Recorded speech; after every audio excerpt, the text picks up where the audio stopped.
So now we will be starting with the physical properties of nitric acid once again, and then we will move on to our chemical properties. As I told you already, sir, nitric acid is a colorless colorless liquid. If I say aqueous solution of nitric acid, because हमारे lab में हम लोगों को कितना मिलता है, 68% nitric acid is generally हम लोगों के पास रहता है. So it will be in the liquid state. Okay, it will be in the liquid state, and it will be in fuming nature, sir. How? Fuming. Fuming means you can see smoke coming out of it. Okay, fumes coming out of the nitric acid solution. So whenever we are having concentrated nitric acid, it is generally fuming nitric acid. I talked about the structure of nitric acid yesterday. If you people remember, it was a planar structure. As this is a oxo acid, we all know that your oxygen must be attached directly with a hydrogen. The replaceable hydrogen must be directly attached with a oxygen. So that is why we are calling it as nothing but an oxo acid. Is there any problem with this? No, sir. No, sir. Okay. So now let us move ahead, sir. We all know one special thing about nitric acid. What is that? It is the one which can harness or which can release H plus, and along with that, it is also a good oxidizing agent. HNO3 is a good oxidizing agent also, sir. That is the special thing about your nitric acid. Okay, and it is a very strong oxidizing agent. So let us have a look. You see, so whenever I take HNO3 and if I prepare an aqueous solution, that means if I treat it with water, okay, what will happen is it will release hydronium ion with water, H3O plus, and along with that, it will release a nitrate ion, that is your NO3 minus. Okay, that is why we are calling it as an acid, number one. Number two, I told you this is a strong oxidizing agent. This nitric acid is a strong oxidizing agent. Let us see few reactions where your nitric acid is acting as an oxidizing agent. बहुत मजा आने वाला है sir, ये reactions बहुत important है. Okay, so sir, nitric acid किसको किसको oxidize नहीं कर पाएगा? That means ये सिर्फ और सिर्फ हमारा noble elements like your aurum, platinum, okay, gold, platinum को छोड़ के बाकी बहुत सारे एलिमेंट्स को जो है ये ऑक्सीडाइज कर सकता है. बट कैसे ऑक्सीडाइज करेगा? नाउ वो भी डिपेंड करता है कि आप माइल्ड ऑक्सीडाइजिंग एजेंट ले रहे हैं या फिर स्ट्रॉन्ग ऑक्सीडाइजिंग एजेंट ले रहे हैं. See sir, many a times we take paracetamol as a medicine. Now depending upon the symptoms and depending upon the age, okay, what happens is the mg, that is the concentration of the medicine, will be either decreased, a lesser one will be taken or a higher one will be taken. Do you people understand this? Yes, sir.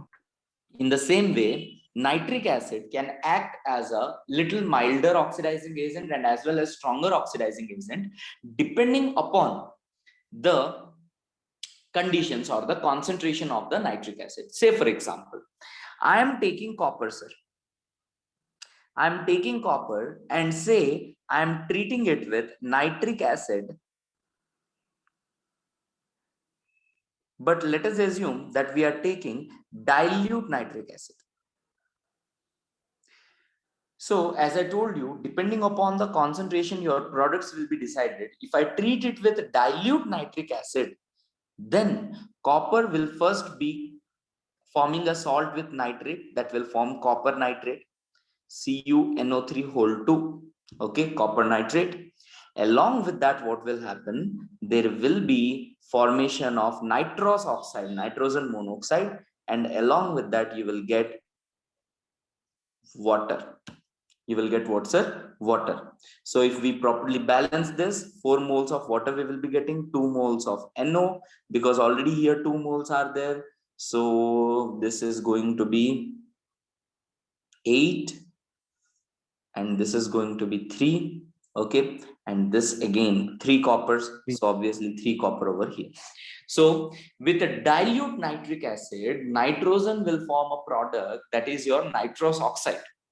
Okay, but the same thing if I am treating it with concentrated nitric acid, if I am treating it with HNO3, but if I am treating concentrated HNO3, then what will happen? If I am taking concentrated HNO3, then what will happen? You see, give me a minute, give me a moment.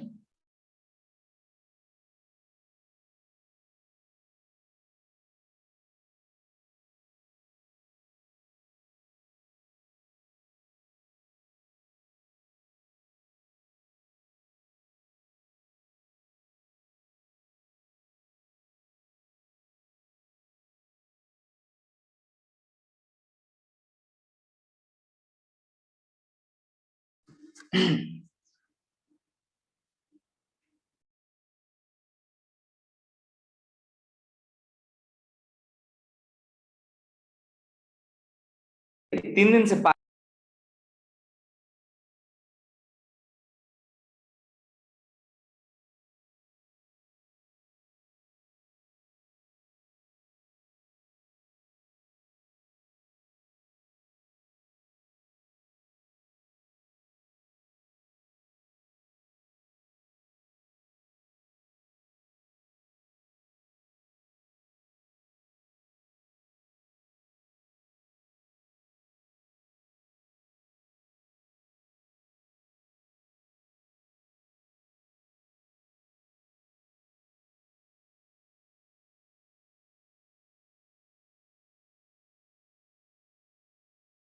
okay, with concentrated nitric acid, what will happen? Nitric acid will act as a stronger oxidizing agent. So when it is acting as a stronger oxidizing agent, what will happen? Though it will form the same copper nitrate with copper, yet itself it will get reduced to nitrogen dioxide.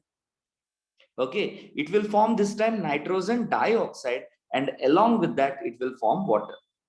So now you see, sir, what is the difference between dilute nitric acid and concentrated nitric acid? When we are having concentrated nitric acid, it will act as a stronger oxidizing agent, and hence from NO3 minus, you see, check this, sir.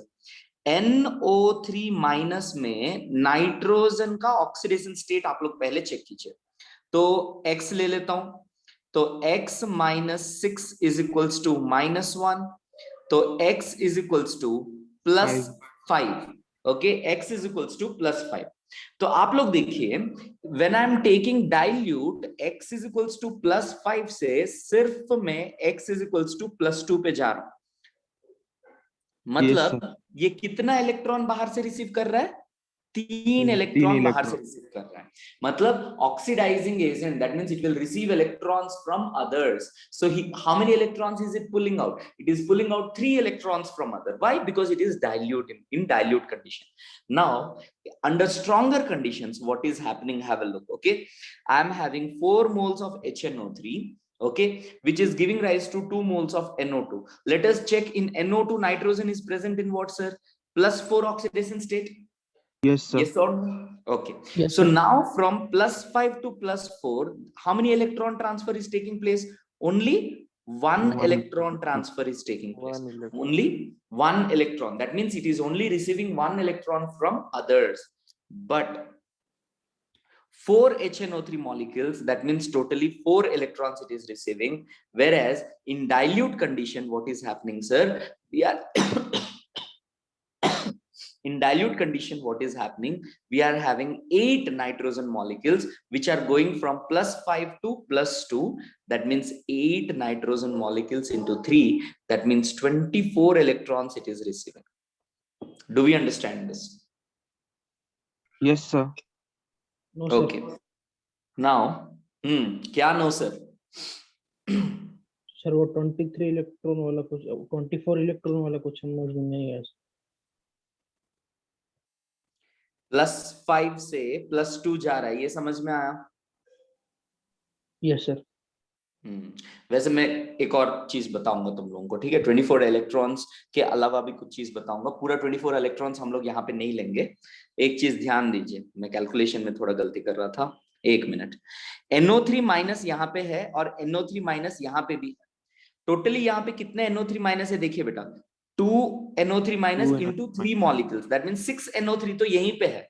मतलब Yes, सिर्फ sir. दो nitrogen जो है वो +5 से +2 में गए हैं। मतलब 3 इलेक्ट्रॉन्स ट्रांसफर हुए कितने नाइट्रोजन में? 2 नाइट्रोजन में। मतलब कितने इलेक्ट्रॉन्स ट्रांसफर हुए हैं? 6 इलेक्ट्रॉन्स। बाकी NO3 माइनस जैसे था +5 ऑक्सीडेशन स्टेट में, यहाँ पे भी +5 ऑक्सीडेशन स्टेट में है। क्या ये समझ में आया? Yes, Yes, sir. sir. Okay. उसी तरह से यहाँ पे भी 4 NO3 माइनस थे, जिसमें से कि हम लोगों का दो NO3 माइनस ऑलरेडी यहाँ पे है। मतलब सिर्फ 2 N जो है वो ट्रांसफर हुए हैं। तो दैट मीन्स यहाँ पे कितने इलेक्ट्रॉन ट्रांसफर हुआ है? आपका 2 इलेक्ट्रॉन्स जो है 2 वो electron. ट्रांसफर हुआ है, right? So this is how we are going to see. So in case of your dilute, okay, more amount of acid is required, in order to oxidize copper, okay?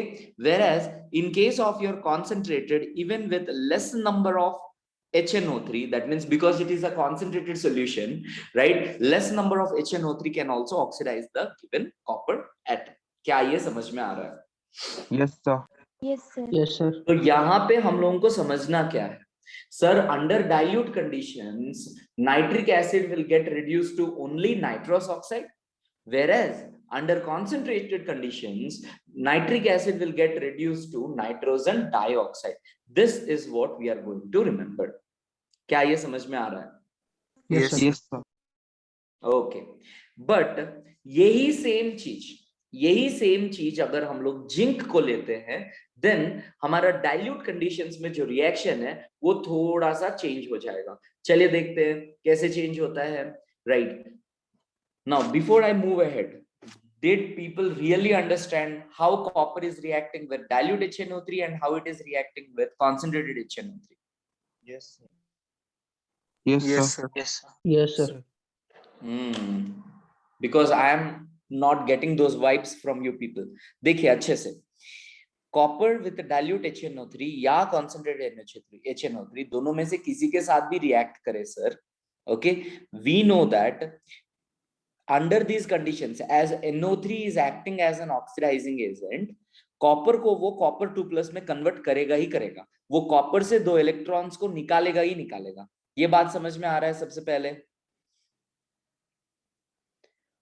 oxidizing agent means it will pull out electrons from others. So that is why when we are treating it with nitric acid, first of all it is taking out electrons from copper and it is forming a salt with it, that is copper nitrate. Later on these electrons are received by NO3 minus and it is getting converted into NO in case of your dilute, whereas in case of your concentrated it is getting converted into NO2. This is what is the reaction. Now let us see the same reaction, because what did I say?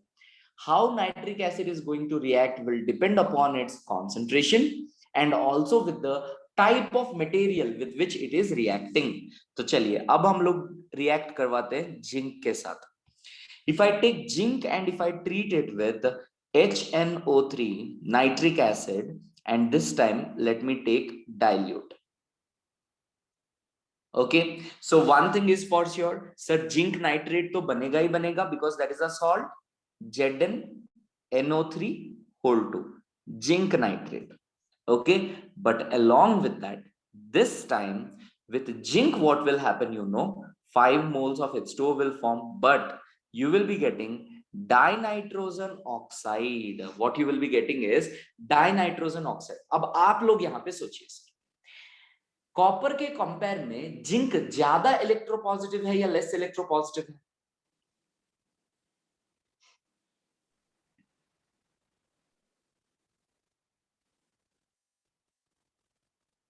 Reduction potential series याद कीजिए, zinc नीचे था, copper hydrogen के ऊपर था। Yes, sir. तो इतना time क्यों लग रहा है आप लोगों को सोचने में? Copper is one of the least reactive metals. तो जिंक नीचे था और कॉपर हमारा ऊपर था। कॉपर तो हाइड्रोजन से भी ऊपर था, याद आ रहा है कि नहीं? Yes sir. Yes sir. बाकी लोग सब ना डेफ एंड डम बन के बैठे हुए हैं, क्या होगा इस क्लास का पता नहीं।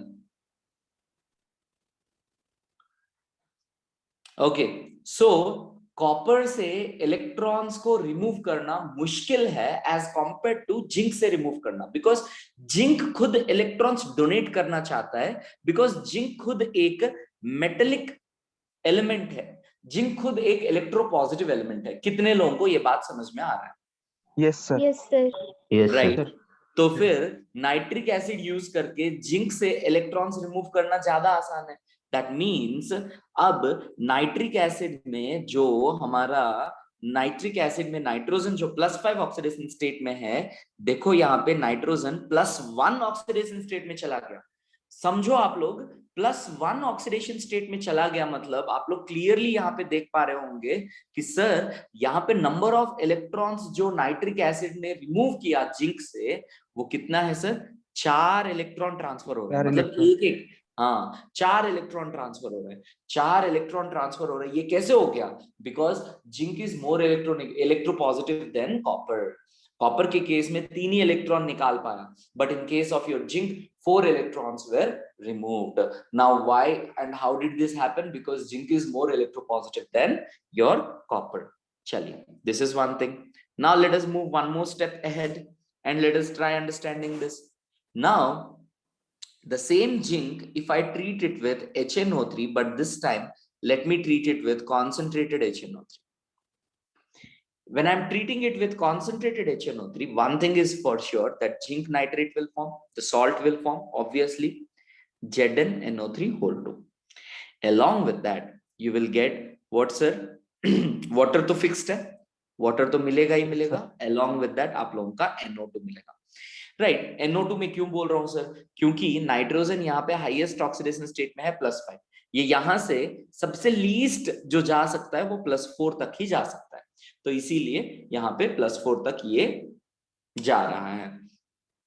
Okay, so in this way we are going to see reaction of nitric acid under cold conditions, that means under dilute conditions, and as well as under concentrated conditions. The only thing which you will see over here is, sir, when it is happening under dilute conditions, more and more amount of nitric acid is required, like 8 moles of nitric acid, 10 moles of nitric acid. But when I am doing it under concentrated conditions, even with less number of moles of nitric acid, less amount of nitric acid, the reaction is occurring. क्या ये याद रहेगा? Yes sir. Yes sir. तो इसको याद रखने का एक और तरीका बता दे रहा हूँ, अच्छे से देख लीजिए। Sir copper copper zinc zinc, okay, copper under dilute conditions हम लोगों को नाइट्रस ऑक्साइड देगा, जिंक अंडर डाइल्यूट कंडीशंस हम लोगों को डाइनाइट्रोजन ऑक्साइड देगा, whereas copper under concentrated conditions NO2 देगा। उसी तरह से हम लोगों को जिंक भी अंडर कॉन्सेंट्रेटेड कंडीशंस NO2 देगा। इस बात पे जाए तो कॉन्सेंट्रेटेड कंडीशंस पे कोई भी एलिमेंट के साथ तुम्हारा फाइनल प्रोडक्ट NO2 ही रहेगा, ये याद रखेंगे आप लोग। और क्या याद रखेंगे? एक प्रोडक्ट फिक्स्ड है जो कि वाटर है, वो तो बाय डिफॉल्ट याद हो जाएगा आप लोगों को, इसमें कुछ प्रॉब्लम होना नहीं चाहिए, सॉल्ट बनेगा। But yes, but along with water अब तुम लोगों का क्या रहेगा? सॉल्ट फॉर्म होगा, दैट इज योर, कॉपर है तो कॉपर नाइट्रेट, जिंक है तो जिंक नाइट्रेट प्रोड्यूस होगा। क्या ये क्लियर है? Yes sir. Yes sir. Yes sir. Okay, चलिए, now let us move ahead, sir. So if you take along with your gold and platinum, there are few more metals which will not dissolve in nitric acid actually. What are those? Those are your aluminium and as well as your chromium. Now if you people have bought a car, or in your house if you are having a car, or you have recently bought a car, you will come to know about this, that we have something called as chrome elements for a car. Car का decoration के लिए chromes लगाते हैं, okay, चाहे वो उसके rear Windows में या फिर बॉनेट पे या फिर साइड्स में क्रोम्स लगाते हैं। नाउ ये क्रोम कहां से आता है? क्रोमियम से आता है। ये क्रोम्स क्या आता है? शाइनी मेटेलिक पीसेस है, ओके, क्या होता है, क्रोमियम का कोटिंग रहता है उसके ऊपर, तो ये क्या है, ज्यादा दिन तक ये शाइनिंग रहता है। तो दो एलिमेंट्स ऐसे हैं जो ज्यादा दिन तक शाइनिंग रह सकते हैं, वो है aluminium and as well as your chromium. They do not undergo corrosion easily. Now why sir? Because aluminum and chromium both are having a passive film. Both are having a passive film, or I'll call it as nothing but a protective film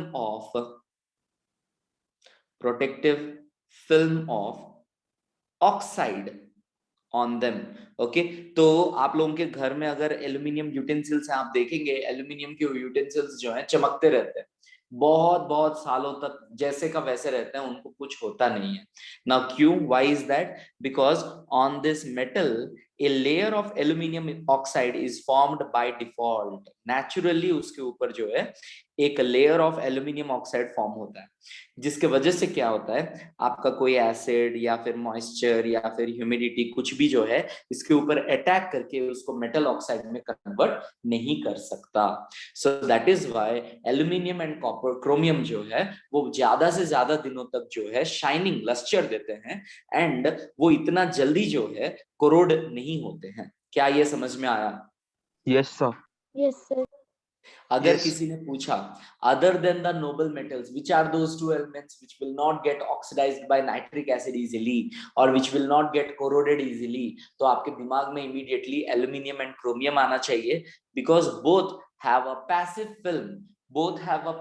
film or a non-reactive film of aluminum oxide or chromium oxide on respective metal surface.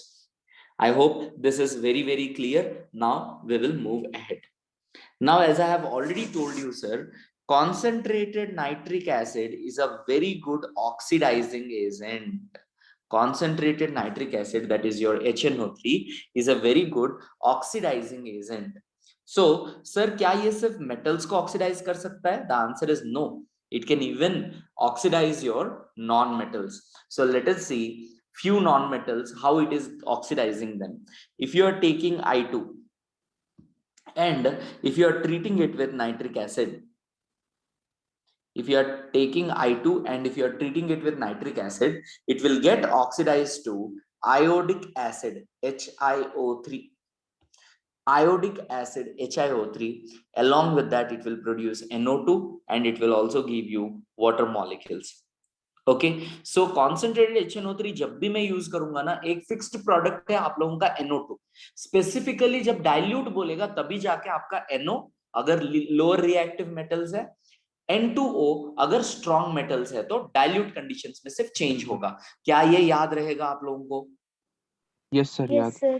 Yes, sir. अब एक चीज check करेंगे हम लोग, sir non metals को ये कितना ज्यादा ऑक्सीडाइज कर रहा है. देखिए तो नॉन मेटल यहाँ पे आयोडीन जो है 0 पे है, और HiO3 में अगर आप लोग ध्यान से देखेंगे आयोडीन जो है +7 ऑक्सीडेशन स्टेट में है. कौन सा ऑक्सीडेशन स्टेट में? +7 ऑक्सीडेशन स्टेट में. See how strongly nitric acid is oxidizing your non metals. In the same way अगर कार्बन को लूंगा तो कार्बन डाइऑक्साइड में कन्वर्ट कर देगा. So you see carbon plus HNO3 concentrated, so simply I will get its oxidized form, that is your carbon dioxide. एक चीज fixed है जो कि NO2, उसके साथ वाटर मॉलिक्यूल्स जो है फिक्स्ड है. जहां पे भी मैं कॉन्सेंट्रेटेड लूंगा ये चीजें जो हैं वो फिक्स्ड है. से फॉर एग्जांपल मैं सल्फर लेता हूं और उसको कॉन्सेंट्रेटेड नाइट्रिक एसिड के साथ ट्रीट करता हूं. ओके, पहले sulphur will get oxidized to sulfur dioxide, sulfur dioxide will get oxidized to sulfur trioxide. sulfur trioxide जो है यहां से जो वाटर बन रहा है उसमें डिसॉल्व होके सल्फ्यूरिक एसिड भी बना देता है. तो इसीलिए यहाँ पे हम लोग क्या लिखेंगे, H2SO4, that is your sulphuric acid along with nitrogen dioxide and water. क्या ये बात समझ में आया? मैं सल्फर के बारे में क्या बोला आप लोगों को? सल्फर में Yes, sir. पहले नाइट्रिक एसिड के प्रेजेंस में sulphur will get oxidized to sulphur dioxide, it will get further oxidized to sulphur trioxide, and it will get dissolved in the produced water. यहाँ पे जो वाटर प्रोड्यूस हो रहा है उसी में डिसॉल्व हो जाता है और वो सल्फ्यूरिक एसिड बनाता है. तो यहाँ पे भी देखिए सल्फर आप लोगों का 0 से सीधा आप लोगों का H2SO4 +6 ऑक्सीडेशन स्टेट में चला जाता है. ओके। एंड कार्बन जो है 0 से +4 ऑक्सीडेशन स्टेट में चला जाता है। हर केस में आप लोगों का जो एलिमेंट्स है वो सीधा सीधा ऑक्सीडाइज हो रहे हैं, अपना हाईएस्ट ऑक्सीडेशन स्टेट में ऑक्सीडाइज हो रहे हैं। नेक्स्ट देखते हैं एक और, फॉस्फोरस को लेता हूं तो क्या हो जाएगा। So if I take phosphorus and if I treat it with nitric acid, okay, if I treat it with nitric acid, that is your HNO3, okay, again phosphorus will get oxidized to phosphorus pentaoxide and that will get dissolved in water in order to give you H3PO4. Along with that NO2 and H2O will be the other products. तो sir ultimately हम लोगों को nitric acid के reaction, जो लोग सोचेंगे कि sir बहुत सारे रिएक्शंस याद रखना है, देन एक बात है सर कि इतने सारे रिएक्शन आप लोगों को याद रखना ही नहीं है। आप लोगों को क्या याद रखना है, सिंपली एक चीज, सर जब भी नाइट्रिक एसिड का कोई भी मेटल या नॉन मेटल के साथ रिएक्शन होता है, दो ही प्रोडक्ट है, एक है ऑक्साइड ऑफ नाइट्रोजन और एक है water. along with that salt of that particular compound तो बनेगा ही बनेगा। क्या ये समझ में आ रहा है? Yes sir. Yes, तो sir. अगर हम लोग Yes, sir. मेटल्स के साथ रिएक्ट कर रहे हैं, सॉल्ट बनेगा। डाइल्यूट कंडीशंस में आप लोगों का नाइट्रस ऑक्साइड बन सकता है, अगर लेस रिएक्टिव एलिमेंट्स है तो। हाईली रिएक्टिव एलिमेंट्स है तो डाइनाइट्रोजन ऑक्साइड N2O बनेगा। कॉन्सेंट्रेटेड कंडीशन में फिक्स्ड प्रोडक्ट है, that is NO2 + H2, right. So non metals के साथ भी हम लोगों का NO2 + H2O बाई प्रोडक्ट रहेगा। बस आप लोगों को देखना है वो पर्टिकुलर एलिमेंट जो है कितना ऑक्सीडाइज होके कौन सा ऑक्साइड बन सकता है। That's it. So I hope आप लोगों को ये रिएक्शंस जो है बहुत ही आसान से याद रहेगा। याद रहेगा sir? Yes sir. Yes, sir. जो लोग क्लास के बाद तुरंत प्रैक्टिस करेंगे उन लोगों का तुरंत याद हो जाएगा। जो लोग लेट करेंगे वो वोलेटाइल होता है सर, इनऑर्गेनिक, वो लोग पूरा पूरी भूल जाएंगे। चलिए आगे बढ़ते हैं।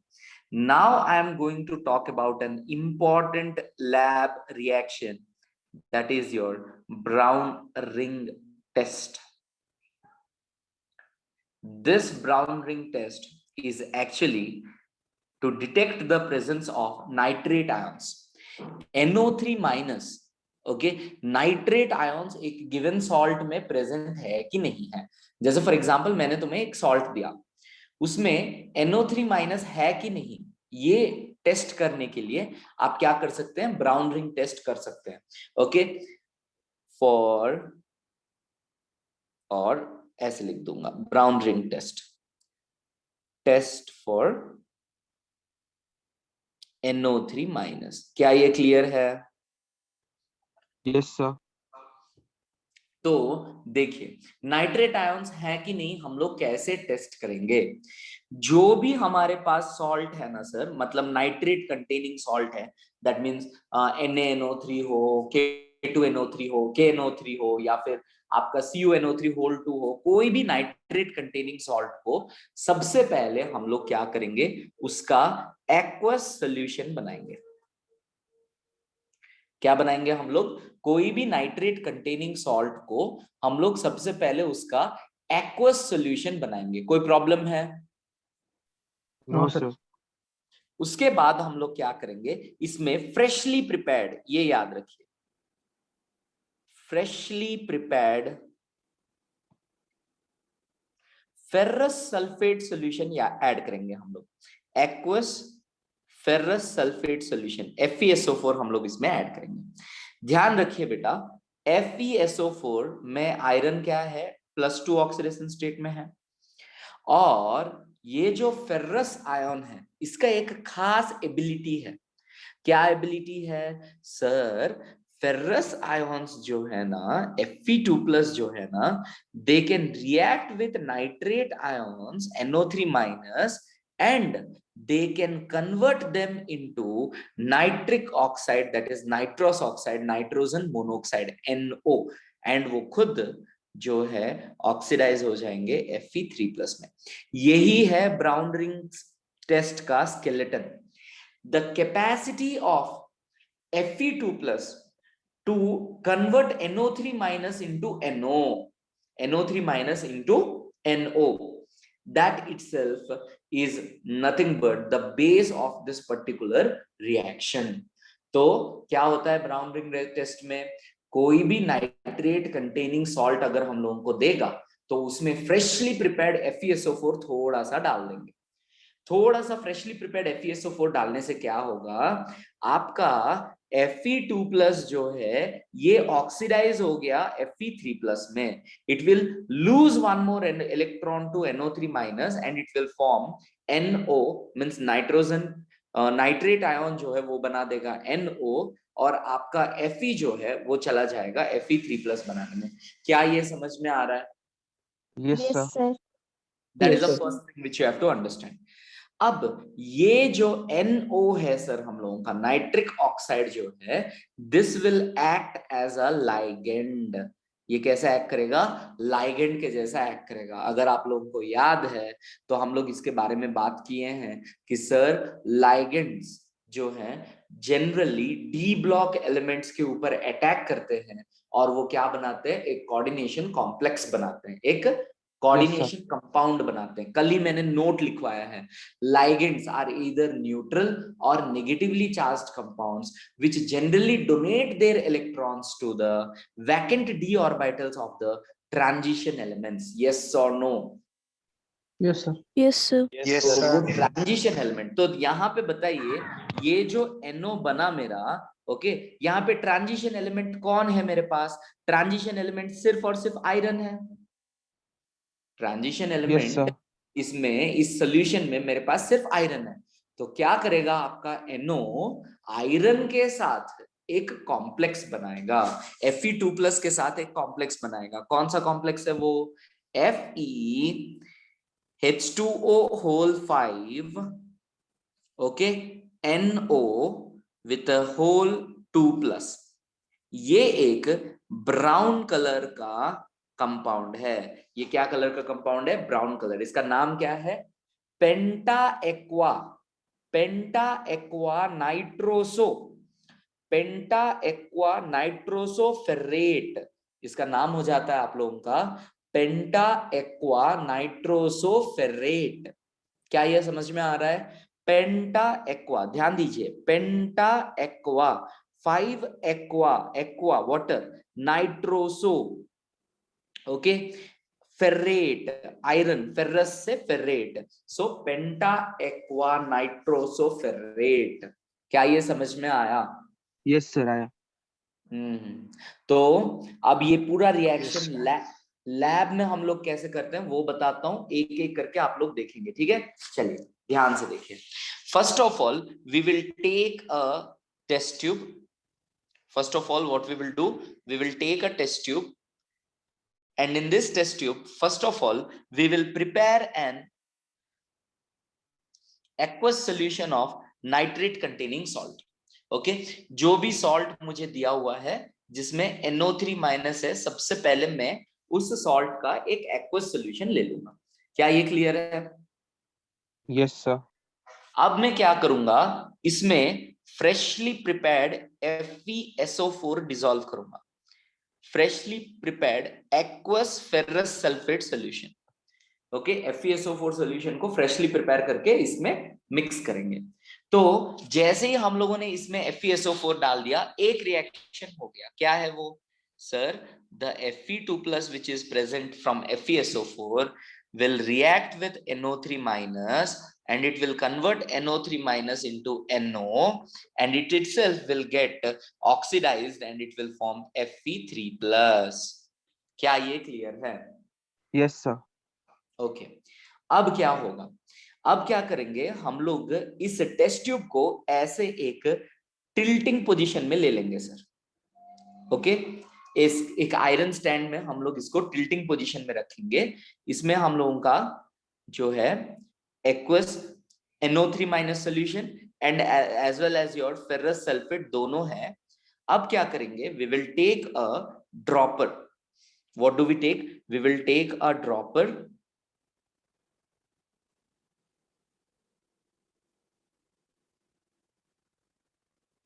We will take a dropper, and through this dropper what we will do, we will add H2SO4 concentrated H2SO4।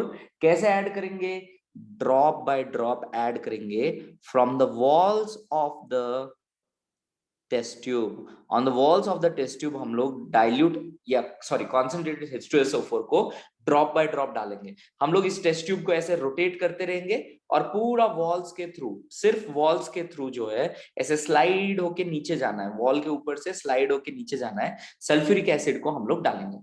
तो जहां जहां आप लोगों का सल्फ्यूरिक एसिड वॉल के थ्रू जाके इस सोल्यूशन के कांटेक्ट में आएगा, आप लोगों को पूरा वॉल के साइड साइड में एक ब्राउन कलर का रिंग दिखेगा. ये ब्राउन रिंग जो है यही है आप लोगों का पेंटा एक्वा नाइट्रोसो फेरेट 2+. यही है वो ब्राउन कलर का रिंग. जैसे ही ब्राउन कलर का रिंग फॉर्म हो गया, हम लोग जो है समझ जाएंगे कि यस सर, जैसे ही ब्राउन कलर का रिंग फॉर्म हुआ हम लोग समझ जाएंगे ओ नाइट्रेट आयन प्रेजेंट था इस सॉल्यूशन के अंदर. अगर एन ब्राउन रिंग प्रोड्यूस नहीं हुआ, मतलब आपका जो है उसमें नाइट्रेट आयन एब्सेंट था. बोलो सुबह. सर अगर वो सोल्यूशन को डायरेक्टली बीकर में डाल दे तो फट जाएगा सर? नहीं, फटेगा कुछ नहीं. एक्चुअली हम लोगों को ब्राउन रिंग प्रोड्यूस करना था. आप अगर H2SO4 को डायरेक्टली ड्रॉप कर देंगे तो ब्राउन प्रेसिपिटेट फॉर्म हो जाएगा. इसको the name of this reaction itself is a brown ring test. So in order to produce the ring, if you want the ring to be produce, the brown coloured one, then what we have to do is we have to allow the sulfuric acid, acidic medium के presence में होता है, तो इसीलिए हम लोगों को we have to allow the sulfuric acid to fall through the walls of the test tube. Is that okay? Yes sir. Okay. Others, क्या आप लोगों को समझ में आया? Yes sir. Yes, sir. Yes, sir. Okay. ध्रुव पूछ रहा है सर वॉल के थ्रू पॉर करने से ही होगा क्या? यस, वॉल के थ्रू पॉर करने से ही रिंग फॉर्म होगा, अदरवाइज तुम्हारा रिंग फॉर्म नहीं होगा. समझिए इस बात को. ओके. तो सर अगर So- नहीं करेंगे तो किस टाइप का सॉल्यूशन क्रिएट होगा? अगर क्या नहीं करेंगे तो? सर वॉल के थ्रू अगर नहीं करेंगे, ड्रॉप बाय अगर ड्रॉप वॉल के थ्रू नहीं करोगे, अगर डायरेक्टली H2SO4 ड्रॉप करोगे, पूरा सोल्यूशन ब्राउन हो जाएगा. राइट? Yes, sir, तो ये जो पूरा सोल्यूशन ब्राउन होता है ना, और जो प्रेसिपिटेट होता है, दोनों में डिफरेंस है. पूरा सोल्यूशन ब्राउन होने से कुछ एलिमेंट्स जो हैं ऐसे हैं जो कि ब्राउन कलर का प्रेसिपिटेट सिर्फ बनाते हैं लेकिन रिंग नहीं बनाते हैं. तुम अगर उसको वॉल्स के थ्रू भी ड्रॉप करते हो तो वो रिंग नहीं बना सकते हैं, वो लोग प्रेसिपिटेट ही बनाते हैं. मतलब रिंग जैसा बनेगा लेकिन प्रेसिपिटेट हो जाएगा. लेकिन स्पेशली नाइट्रेट आयंस में क्या होगा, वो रिंग अगर बनता है तो वो यही सोल्यूशन के ऊपर में रिंग बन के रह जाता है. तो इसीलिए स्पेशली इसको हम लोग ब्राउन रिंग टेस्ट बोलते हैं. वो नीचे जाके प्रेसिपिटेट नहीं होता है. Yes, sir. So this is our brown ring test, which is a test for nitrate ions. Ultimately कितने लोगों को समझ में आया मुझे बताइए. Yes, sir, आया. Yes, Yes, जो लोग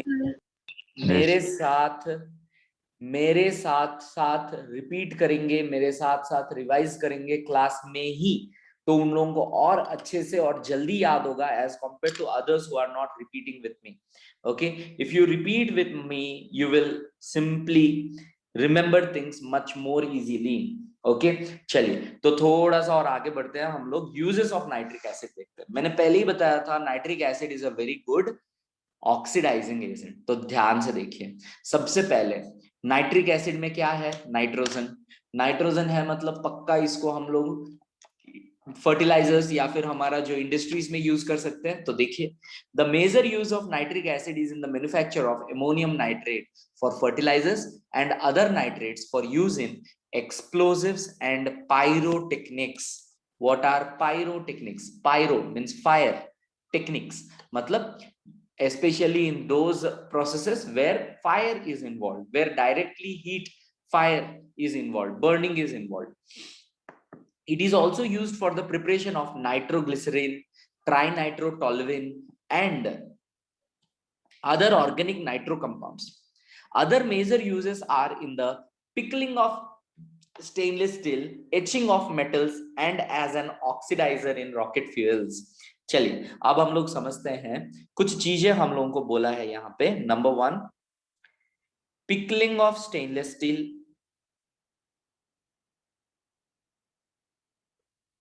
ओके, नेक्स्ट हम लोगों को क्या बोल रहा है, एचिंग ऑफ मेटल्स बोल रहा है,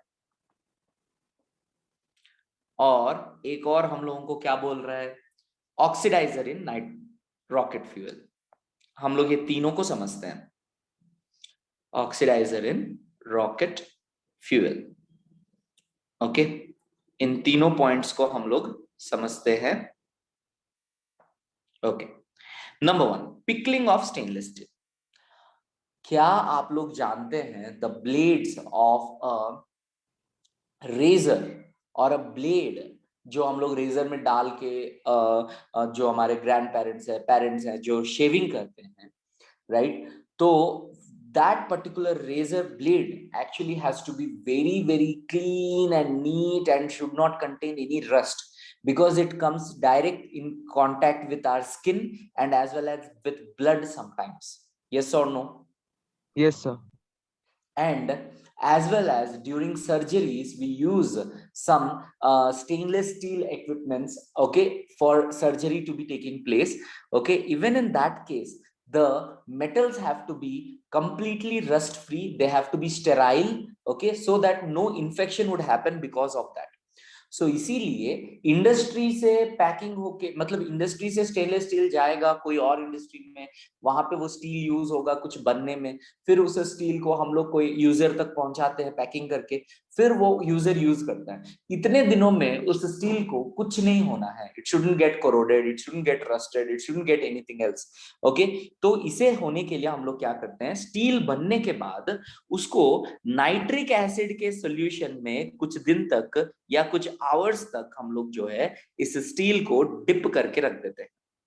क्या ये समझ में आ रहा है आप लोगों को? Yes, sir. Yes, Okay? Yes, sir. क्या करेंगे हम लोग, स्टेनलेस स्टील को हम लोग क्या करेंगे, कुछ दिन तक जो है डिप करके रखेंगे नाइट्रिक एसिड में। तो बात है कि सर ये क्या करेगा, अगर डिप करके रखेंगे तो क्या करेगा, जैसे एल्यूमिनियम ऑक्सीडाइज होके एक ऑक्साइड लेयर बनाता है, उसके ऊपर एक प्रोटेक्टिव लेयर बनाता है, स्टेनलेस स्टील के ऊपर भी नाइट्रिक एसिड के प्रेजेंस में एक लेयर बनता है ऑक्साइड का, जो कि स्टेनलेस स्टील को प्रोटेक्ट करके रखता है from rusting and as well as corrosion. कितने लोगों को पिकलिंग ऑफ स्टेनलेस स्टील समझ में आया? Yes, sir. आया। Yes, no sir. yes, sir. Yes, sir. अब ये नो सर क्या हुआ, क्या नहीं समझ में आया बेटा? सर वो स्टील जो बोले उसके बाद वो समझ में नहीं है, वो पहले HNO3 होता है, वो स्टील में उसको डिप करते हैं, उसके बाद वो समझ में नहीं है। जो भी हम लोगों के स्टील प्रोडक्ट्स जो स्टील इंडस्ट्री से बनते हैं उसको हम लोग नाइट्रिक एसिड के अंदर डिप करके रख देते हैं कुछ घंटों के लिए। क्यों रख देते हैं? बिकॉज नाइट्रिक एसिड जो है इसके ऊपर एक प्रोटेक्टिव लेयर बनाने में हेल्प करता है, एक ऑक्साइड का प्रोटेक्टिव लेयर बन जाता है इसके ऊपर जब हम स्टील को नाइट्रिक एसिड के अंदर बहुत देर तक छोड़ते हैं। तो ये जो प्रोटेक्टिव लेयर है वो स्टील को बहुत ही दिनों तक, स्टील कहाँ कहाँ यूज करते हैं हम लोग, ब्रिजेस बनाने में यूज करते हैं। अब एक ब्रिज बना है, मतलब 1 साल 2 साल के अंदर अगर वो करोड़ हो गया तो ऑब्वियसली वो कोई काम का नहीं है। If a bridge is being made that means it has to run और it has to be present in there at least for some 50-60 years or at least 100 years. You think about this, few bridges which Britishers made during their time are still working, are still there on land, and they are still in good conditions. Now how did that happen? Why that steel is not getting corroded? सबसे पहला चीज है कि steel एक alloy ऐसा है कि वो जनरली कोरोड नहीं होता है, बट उसको कोरोड नहीं होने के लिए हमें क्या करना पड़ेगा, स्टील प्रोड्यूस करने के बाद उसको HNO3 में डिप करके पिकलिंग करना पड़ेगा, मतलब पिकल जैसे बनाते हैं वैसे नाइट्रिक एसिड के अंदर डिप करके छोड़ देना पड़ेगा। जब आप छोड़ देंगे तो स्टील के ऊपर एक ऑक्साइड का लेयर प्रोड्यूस होगा जो कि उसको प्रोटेक्ट करेगा। समझ में आया? Yes sir. चलिए next is your etching of metals. Now tell me sir, हम लोगों के घर के आसपास हमेशा ये कबाड़ी वाले जो है घूमते रहते हैं, ओके, ओल्ड रस्टेड आयरन, घर में टूटा फूटा सामान, ये सब चीज को वो लोग खरीदते रहते हैं। ओके, कभी सोचा है आप लोगों ने ये लोग क्या करते हैं इस खरीदा हुआ सामान को वापस? सर वो कंपनी को बेचते हैं। रिसाइकल करते हैं, ठीक है, कंपनी को बेचते हैं। अब कंपनी जो है या इंडस्ट्री जो है वो इस रस्टेड आयरन को क्या करता होगा, क्या लग रहा है आप लोगों को? ये सर वो कंपनी जो है उसको मॉडिफाई कर रहा हो। मॉडिफाई, रस्टेड आयरन को मॉडिफाई करने से उसका जो बचा हुआ आयरन है वो भी खराब हो जाएगा। तो इसीलिए वो लोग उस आयरन को यूज करने से पहले, उस मेटल को यूज करने से पहले वो लोग क्या करते हैं sir? What they will do is they will try to put all those rusted materials, rusted metal sheets, plates and everything in nitric acid. ये नाइट्रिक एसिड क्या करेगा? एचिंग मींस ये वो आयरन ऑक्साइड जो है प्रेजेंट है वहां पे उसको रिमूव करेगा। ओके, तो इसको ना, जैसे हम लोगों का कोई भी ऑयली सब्सटेंस है उसको हम लोग सर्फ वाटर में कुछ दिन तक, कुछ देर तक डिप करेंगे, उसके बाद उसको क्लीन करेंगे तो इजीली क्लीन हो जाता है। उसी तरह से हम लोग एचिंग ऑफ मेटल्स करते हैं। जिसके ऊपर कोरोजन या फिर रस्ट रहता है उसको हम लोग पहले नाइट्रिक एसिड में डिप कर देंगे और उसके बाद जो है हम लोग धीरे धीरे धीरे धीरे उसमें से वो जो ऑक्साइड का लेयर है, जो वो लेयर है आयरन का, रस्ट का लेयर है, वो जो है इजीली रिमूव हो जाएगा। क्या ये समझ में आ रहा है? Yes sir. sir. Yes, sir. Okay, next is oxidizer in rocket fuel. तो हम लोगों ने पहले भी आप लोगों को बताया है sir, nitric acid is a very good oxidizing agent. Nitric acid is a very good oxidizing agent. As it is such a good oxidizing agent, it is used as a oxidizing agent or oxidizer in rocket fuel. Rocket fuel generally consists of hydrogen H2. Along with that there will be liquid oxygen O2. Okay, तो यहाँ पे HNO3 का कुछ quantity, but certain quantity जो है mix किया जाता है because it will act as a good oxidizer. Okay, क्या ये समझ में आया? Yes sir. Yes, sir. Yes, sir. Yes. So with this, we have come to an end of 15th group. 15th group खत्म sir. हमारे